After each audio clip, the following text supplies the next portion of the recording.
Hello students, तो चलिए आज हम लोग शुरुआत करते हैं क्लास 9 के एक्सरसाइज 7.2 के क्वेश्चन नंबर 7 का, जो कि है ABC is a right angled triangle in which angle A is equals to 90 degree and AB is equals to AC।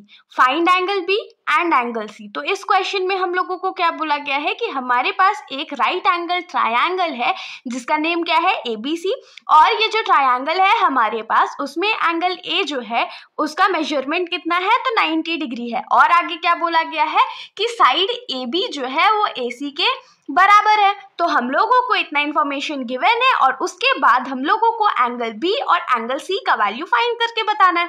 तो अब आप लोगों को लग रहा होगा अरे इस क्वेश्चन में तो कुछ गिवन ही नहीं है, तो हम लोग सॉल्व करेंगे कैसे। तो देखिए क्वेश्चन जितना छोटा है उससे ज्यादा सिंपल है। तो चलिए हम लोग शुरुआत करते हैं। तो सबसे पहले हम लोग क्या करेंगे, ऑफकोर्स फिगर से समझने का कोशिश करेंगे। तो एक राइट एंगल ट्राइंगल हम लोग ड्रॉ कर लेते हैं।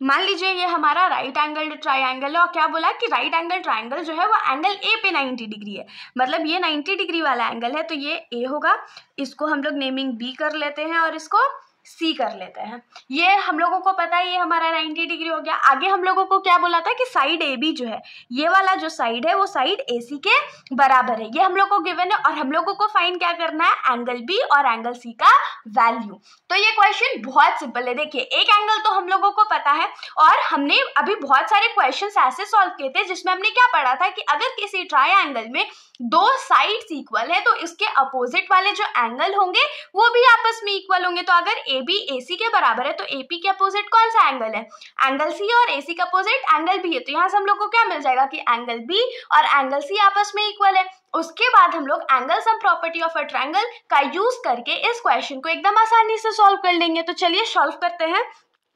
तो सबसे पहले हम लोग क्या लिखते हैं, तो ऑफ कोर्स गिवन लिखते हैं।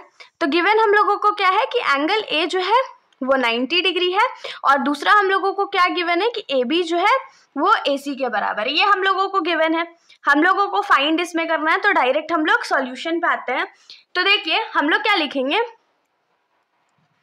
In triangle ABC angle A जो है वो कितने डिग्री के बराबर है, 90 डिग्री के बराबर है। एंड हम लोगों को क्या गिवन है कि AB जो है वो AC के बराबर है। अब अगर AB जो है वो AC के बराबर है तो इसमें हम लोग क्या लिख सकते हैं, AP के अपोजिट कौन सा एंगल है तो एंगल C, और AC के अपोजिट कौन सा एंगल है तो एंगल B। तो ये दोनों आपस में इक्वल हो गया। और इसका रीजन क्या लिखेंगे कि angles opposite to equal sides are equal, ये हम लोगों को मिल गया। अगर हम लोग इसको थोड़ा सा अरेंज कर ले तो इसको हम लोग क्या लिख सकते हैं, इंप्लाइज दैट एंगल B जो है वो एंगल C के बराबर है। अब हम लोग क्या करेंगे, angle sum property of a triangle का यूज करते हैं। तो हम लोग क्या लिखेंगे, now in triangle ABC using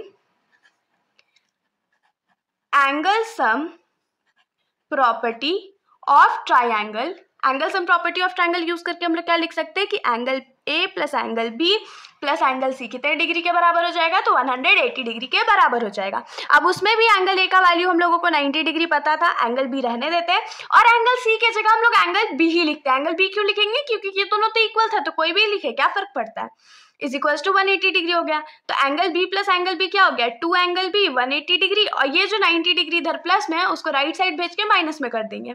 तो हम लोगों को क्या मिल गया, 2 angle B is equals to 90 degree. और यहाँ पर हम लोग रीजन में लिखेंगे since angle B is equals to angle C। इतना मिल गया। अब यहाँ से एंगल B का वैल्यू हमारा क्या निकलेगा, 90 degree divided by 2 that is 45 degree. तो एंगल B का वैल्यू हमारे पास क्या आ गया, 45 डिग्री आ गया। तो अब हम लोग लिख सकते हैं ना कि देयरफॉर एंगल B जो था वो एंगल C के बराबर है, और दोनों किसके बराबर है तो 45 डिग्री के बराबर है, और यही हम लोगों को फाइंड करना था। तो हमारा आंसर यहाँ पर आ चुका है। अगर आप लोगों को कोई भी डाउट हो तो आप लोग बेशक कमेंट सेक्शन में पूछ सकते हो, वरना अगर आप लोगों को वीडियो अच्छी लगी तो वीडियो को लाइक करिएगा और मेरे चैनल को बिना सब्सक्राइब करे कहीं मत जाइएगा। Thank you.